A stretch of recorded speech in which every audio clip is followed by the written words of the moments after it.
کردیم انشاءالله خداخواد در حق حضرت عمر رضی الله تعالی عنه.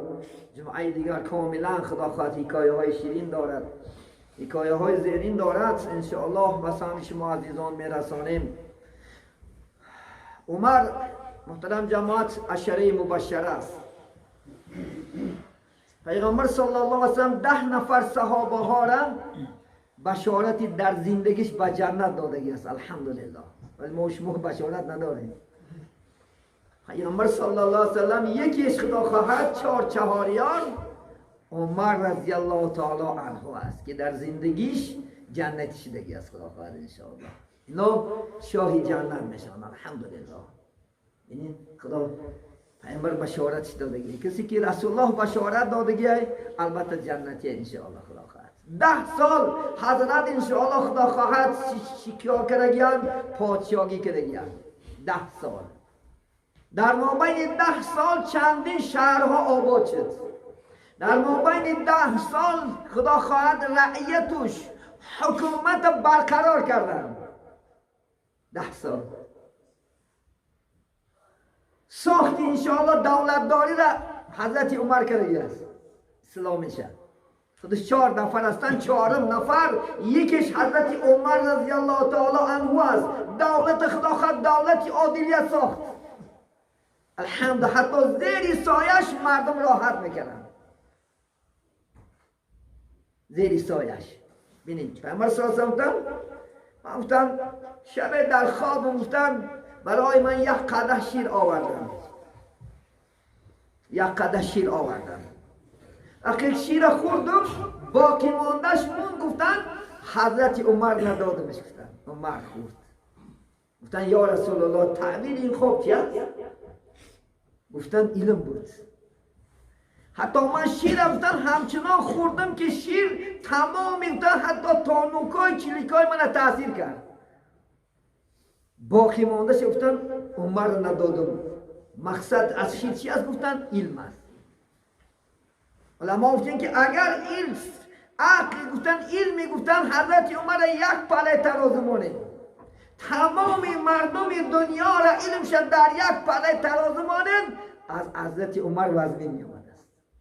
چنان خدا انسان عقلناک، الله علم ناک، یکی مشهور انشاءالله خدا خواهد انشاءالله حضرت عمر آفریده بود.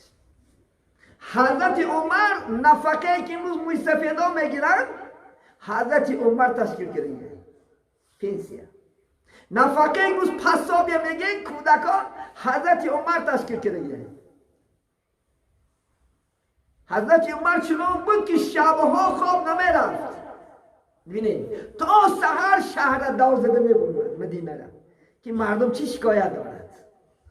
از ما شما خواب میرید همه خواب میرفت. حضرت عمر شب تا سحر گیرگیردی چی انشاءالله شهر گیر میگشت. یک جا رفتن یک کودک رسا گریسته است. طاقت نکردن دروازش تق تق کردن. یک زن برمن عرب گفتن این زنی بیرحم هستی.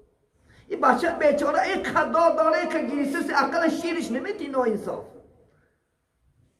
گفتن در خانه می چی نیست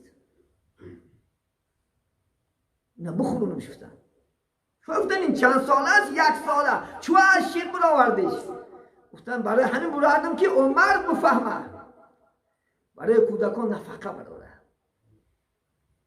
اگر می داشتم شیرش می دام. در خونه می چی نیست یکی نمیدونست که عمره. فردا نماز بامداد خود گفت وای بر حال عمر که امروز کودکا گشنه تشنه بگردن. بیت المال خدا خواهد بانک است راهبرش فعالات که اونجا بجونه اعلام کردن. گفتن تمام اهل مدینه کلام انسانایی که کودک به دنیا میارن بیت المال اومده کتابتش کنه تا 2 ساله پسا بگیره نفقش بگیره. عمر تشکیل کرده.